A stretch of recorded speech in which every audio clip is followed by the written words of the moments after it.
Schneider Electric is the proud sponsor of this podcast series. A core value for Schneider, for both its employees and customers, is to learn every day.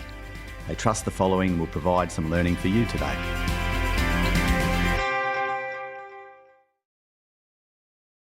My name is Jo Taranto and I'm joined today by Amanda Chadwick, Executive Director of the Performance Division in the Water Group at the Department of Planning and Environment. Thanks for joining me, Amanda. Thanks, Jo. I'm also joined by Carmel Crowe, Independent Consultant, who's been working on the Town Water Risk Reduction Program. Carmel, thank you for joining me. Thank you, Jo. And Brendan Guiney, Executive Officer for the Water Directorate, who's also going to join me today to talk about co-designing change for the Town Water Risk Reduction Program. Thank you, Brendan, for coming as well. Thanks for having me. It's hard to imagine a more important issue for any community than access to water for your home, your business and your family. But that's exactly the issue a lot of communities face at different times. Amanda, can you tell us about the scale of the issue with town water? Across regional New South Wales, there are some extraordinarily high-performing local water utilities, but there are also some problems that the sector, the government and the communities know are there. There are days in which there are towns that are receiving water that is boiled. There we experienced one of the most severe droughts in 2019, and the skills challenges, recruiting challenges, infrastructure challenges of regional New South Wales cannot be underestimated, particularly in our towns. And as we came out of the drought, and in the case of the New South Wales government, faced a very, very confronting and critical report from the Auditor General about the department's approach, we realised we needed to tackle it differently. That's how we gave birth to the Town Water Risk Reduction Program.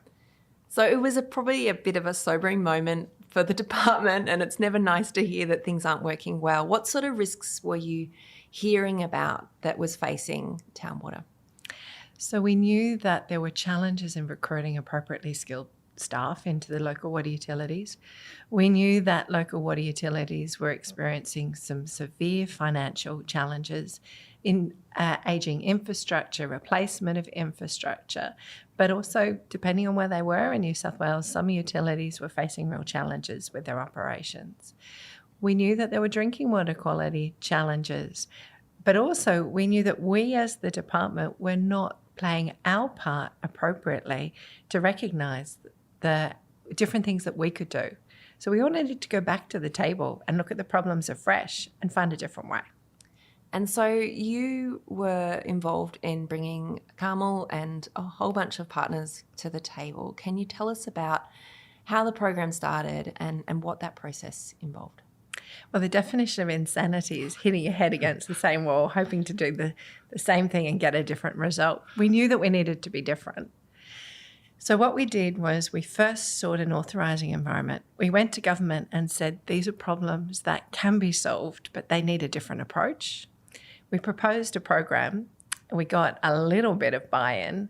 And then before Cabinet actually committed, we went to people like Carmel and said, if we went down this path, do you think we'll be successful? Because we really needed to know that when we sought the authorising environment from government to be different as the department, that we had a fairly good chance of success. So Carmel and then Brendan had a big role in confirming to government that this was the right way to go. So you get a call, Carmel. What happens next? Well, actually, it was one of those things where I've been in the local government industry for many, many years and probably have been a bit of a renowned cynic over many years about some of the government processes and attempted reforms. So the first breath is, oh no, here we go again. But the second breath after the discussions with Amanda, it was a light bulb moment to say, yes, this now appears the government is very serious about doing something different. And I think the sector as a whole, the local water utilities, have recognised for many, many years that there was changes needed, but never been able to actually find a pathway through. And despite attempted reforms in the past, which were probably sort of government, very much government-driven, sort of top-down approach, this appeared at the very start to say, this is the government actually might realise that there's a different way of doing this. So for me, it was actually a really, really pleasant moment and a very, yes, I had great hopes for the program. So was the intent that you would, I guess, go back to the drawing board and bring in the people that needed to be brought in and co-design a better solution? Was that sort of the idea that you were starting to form? It was, but it was also in the very early days. It was actually trying to sort of learn the lessons of the past as well, to make sure that we didn't make the same mistakes again. So what that involved was actually assessing really the whole suite of issues that were out there, and also not just looking at one layer of local water utilities, but looking at the whole suite of what's involved in running a local water utility, and that involves both sort of the grassroots operational side as well as all the way up to the executive management and the political side, which was key to what we saw we needed to be done. So one of the exciting things that happened in the course of the program is new councillors were elected. And because we're in the midst of creating this new program and that better leverage successes, we had a group of councillors who were willing to be interviewed about what they'd share with incoming councillors about good governance of a local water utility. And then with Local Government New South Wales and Brendan, we managed to turn that into an induction program for new councillors, so that from the bottom to the top, and a willingness to leverage everybody's skills to grow the strength of the sector. It was just extraordinary, and it was in partnership with you guys. Brendan, were you a bit cynical as well about the opportunity, or were you just like, let me at it? We know what needs to happen, and let's let's go. I know I was very enthused from the first moment. Yeah, I mean, cynicism is about if you're going to make change, let's give it a shot and see if we, instead of believing that we'll just roll back into the same rut, that I think we can chart a new course. And so I was quite optimistic that with the department and all the way up to cabinet recognising that a fresh approach needed to be taken, that was music to my ears and my 2 decades plus in the water industry. And you must have been hearing a lot of the similar sorts of stories, or at least themes coming through different areas that were alarming. Well, absolutely. I've been at the Water Directorate 4 years, and then before that I worked in a water utility for 20 years, Mid Coast Water on the North Coast. And we certainly had some interesting times trying to get projects and activities in action with our regulatory partners. And certainly in my Water Directorate role, our model involves bringing 18 very experienced water managers to the table, and we collaborate. So our model at the Water Directorate, it's all about collaboration. And what I was really pleased to see at the outset with the program was not only that the department was very brave in putting these problems forward, but they also formed numerous numbers of working groups and leveraged the knowledge, decades of knowledge in those water managers to solve the problems differently and progress the program. So, Amanda, you said the decision was made to co-design both the regulatory and the assurance framework. Why was that important for the success? Well, just stepping back for a sec, the whole program was delivered in partnership, and there were 5 different themes within the program. And one of our overarching tenets for the whole of the program was that we would work with the sector and leverage the skills of the sector in everything that we did. So we were always guided, this is an area that we think is a priority. Do you think it's a priority?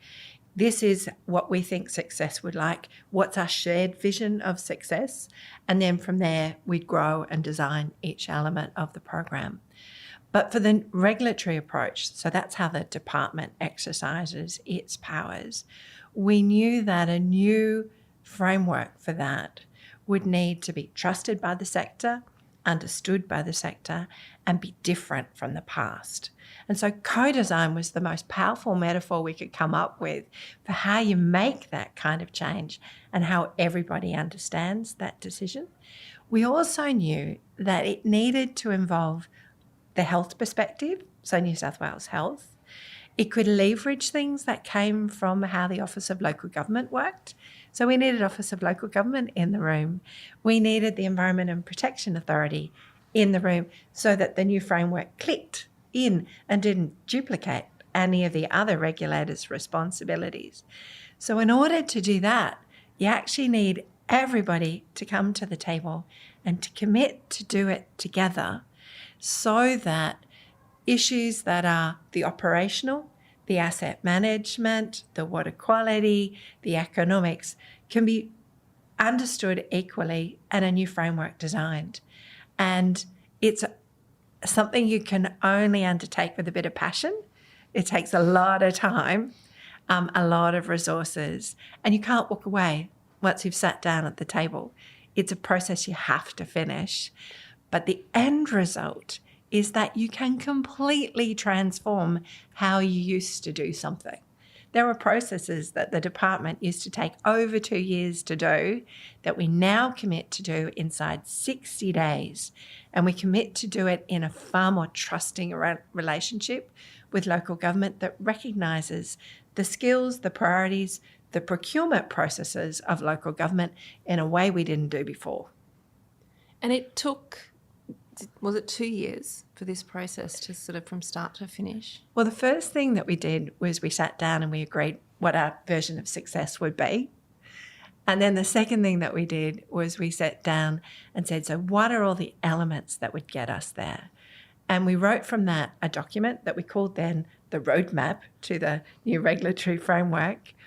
And that then provided a blueprint so that everyone who was involved in the process could see how the pieces clicked together, but also we had a sense of time because the program was for 2 years and 2 years brings discipline, but at times it can also bring a bit of pressure, and sometimes pressure is good. Sometimes pressure is a bit hard. But anyway, we got there, and that regulatory roadmap created the framework that meant that everyone could give the process trust, could talk to their general managers, could talk to the rest of their executive teams, and that I could talk then to ministers about how the process was coming together. Could I just jump in there too, Jo, to say that we talked about the question of trust, and at the first phase of the project really was to establish that trust and that you can't underestimate how difficult a process that is. And those of us who have been in local government a long time, I think, don't want to use the word cynical again, but to me, the big difference was at the start that there was a really clear commitment from the department to say, yes, we recognise there is problems on both sides. And that to me was almost the defining moment to say, yes, this is both our faults, if you like. There's no faults here, but at the moment we need to come to the table. Everyone has to say, yes, we're all in this together, and to be truly, to start that trust discussion.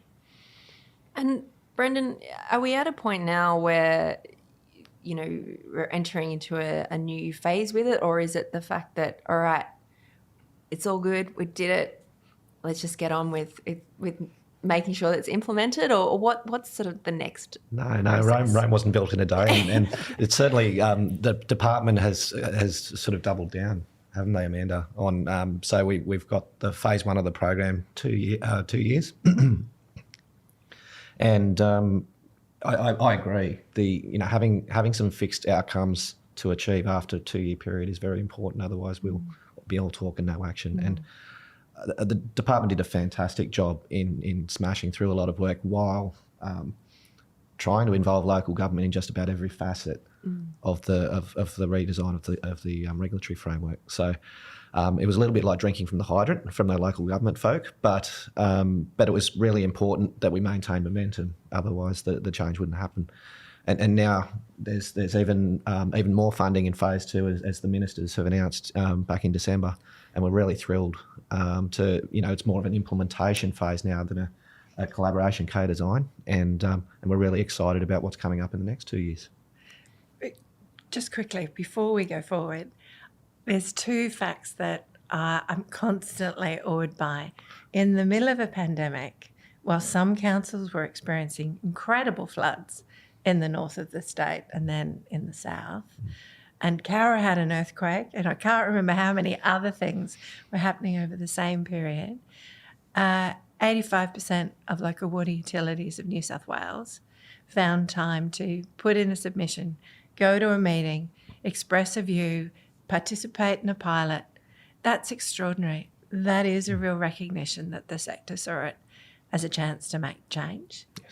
And from that, we were able to go back to government and say, here's the successes of the first phase, and to design with the people in this room, but also others, what the second phase should be, and to seek $32 million to implement the second phase. And that work's underway now.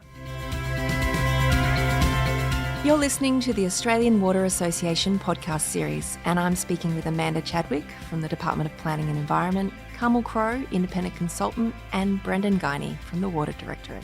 And today we're talking about co-designing change, the Town Water Risk Reduction Program. And that second phase, does it address some of the risks and really quite deep challenges that have come out of that process? And one of those, I believe, is to do with retention, skills and training, but of particular segments of the workforce. Is that something that was identified? Yeah, so that's one of the 5, and we call that the 2-year skills action plan for water operators. So when you think about regional New South Wales and some of the skills and retention challenges that are out there, the one that everybody agreed was the highest priority were water operators. Without them, water treatment plants, fluoride plants and sewage plants can't operate, and they definitely can't operate as designed. And in 2020, there was a real crisis in New South Wales in both the provision of training to those operators, but also all aspects of that market. And we made good progress in the first 2 years to demonstrate how to come together and what a solution would look like. And in that process, some 200 operators received certification. But a lot more needs to be done, and it's a national problem. So we've secured funding for what's now 350 operators and 200 apprentices being trained each year in New South Wales, but really addressing the fundamental issues as to why that's so important and how to attract people into jobs that are critical to a regional town. Yeah, and I might add to that, Jo, that recognition of our operators as critical, essential workers during a pandemic was a bit of a struggle in the beginning. And we just can't underestimate the skills challenge. What we're trying to do here is, during skill shortages, is try and transfer knowledge into new operators. We've had a lot of incidents like floods and pandemic and fires. And some really fatigued people out there that are working long hours. Our operators need to be available 24/7, 365 in all sorts of weather conditions, night and day. And to add to the training burden and skills transfer on top of that, it's a real credit to our operators. I thank them every time for their service. I'm very grateful for what they do, because even as engineers, it often goes unrecognised. I'm interested to know, Carmel, as an independent person, do you think there's been some lessons for how government and industry work together more broadly? And what would your advice be, I guess, for that process in the future? What do you think really was the foundation that made it work? I think you can bring to the table, from a political sense, you bring to the table a lot of baggage. Because most people have been around a while, and so you actually have to realistically say, no, we're leaving the baggage outside the door, and that is a critical aspect. If people don't believe that, then you're going to go around in circles for forever, and so the political will on both sides of the table needs to be there. So you actually have to start to talk about, no, we're not on either side of the table, we're on the same side of the table. And essentially, when you break it right down and have meaningful discussions with people at all levels, you actually realise that everyone wants the same thing. It does no one any good, doesn't do the government any good, doesn't do local councils any good to actually have these problems with no way to solve them. So you actually get to a point where that just has to be the way to move forward. While we're, leaving the baggage behind from the past, there's mutual accountability for acting on these plans on the way forward. It's not just to throw back to the state government and say it's all the state's problem. We've got mutual responsibility to progress all of these activities, build our teams, build modern risk management and water business systems, and particularly try and operate our assets and optimise our assets in a different way to what we did in the past. Have you already seen some benefits of the program, Amanda? Oh, I've seen so many benefits. And in delivering phase 1, we knew that what we were doing was demonstrating that new approaches would work. And I'm never going to pretend that we've solved all of those issues. What we've really uncovered is the path to those solutions. So if you think about an issue that's been in the news in recent and has had an enormous effect on that community, it's Walgett, where they're having issues of drinking water quality. And it throws up those same issues of water operators, how that we attract, retain and train them, how existing treatment plants are operated, funding, the regulatory framework, but the enormity of the challenges that regional New South Wales faces. And we've got to recognise, the good staff at Walgett have been doing their level best to keep that system going for a very long period of time. And on behalf of the council, the level of support that DPE have been provided during the most recent weeks has been very welcome. Their regional inspectors and operators have gone to assist the operators at Walgett and try and get through these difficult problems with water quality. And at the end of the day, what we're trying to do is rebuild trust in our drinking water with our communities, and that can be really challenging once you've lost it. Yeah. Yeah, and I think it's a really good example then to the sector that can show that the political decisions that are made in conjunction with actually the real life problems on the ground, that we can achieve things together, which is exactly what the program is all about. Amanda, people can find more about the Town Water Risk Reduction Program through the Department of Planning and Environment's website. Obviously, there's a lot more to come in this space. If people are hearing this and they're thinking, oh, I've got to get involved, I don't know how I missed out, or I've got some, is it still opportunities to be involved in that in the next phase, and obviously still opportunities to be part of the program? Absolutely. So phase 1 is complete, and we're well into phase 2 now. So as part of phase 2, there are some really exciting things that I think are really important across the whole of New South Wales. So there's a continued commitment to the Skills Action Plan, and you can find out more about that on the department's website or by Googling water operator training, and you'll find there some of the answers. And that's for people who come from the training sector, water operators, people who are trying to recruit into local government, and our colleagues across Australia who experience the same challenge. For utilities that are having dam safety issues, there is a really exciting new element of the program that we piloted in phase 1, whereby we leverage the capability of one of our state-owned corporations, Water New South Wales, who operates some of the biggest dams across New South Wales, and hence has invested in the systems that a local water utility may not be able to afford. And so we've created a new framework by which Water New South Wales can share its expertise and its systems and its resources and its training with local water utilities who are challenged to achieve appropriate dam safety levels. So that's really exciting. For water utilities that have got a water treatment plant that's had or experienced some problems, there's the opportunity to lean in with a new set of resources at the department to help to optimise existing infrastructure. The department's had many years of funding the capital of new infrastructure, but this is a chance to actually talk about the infrastructure that's already out there if it's missing alarms, if the process diagrams are incomplete, if there's something that's gone wrong that time and expertise and focus and remote tech can fix, then let's make the best use of what's already in a town, as well as confronting the funding challenges that local water utilities have and the extent to which there are solutions for that. If we can all be brave and look at those issues in an evidence-based way. So we're hoping to have great conversations about those issues over the next 2 years.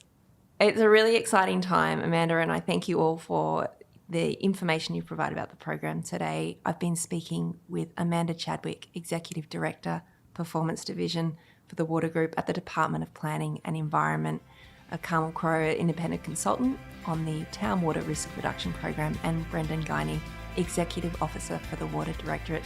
Thank you all so much for your time. Thanks very much. Thank you. Thank you.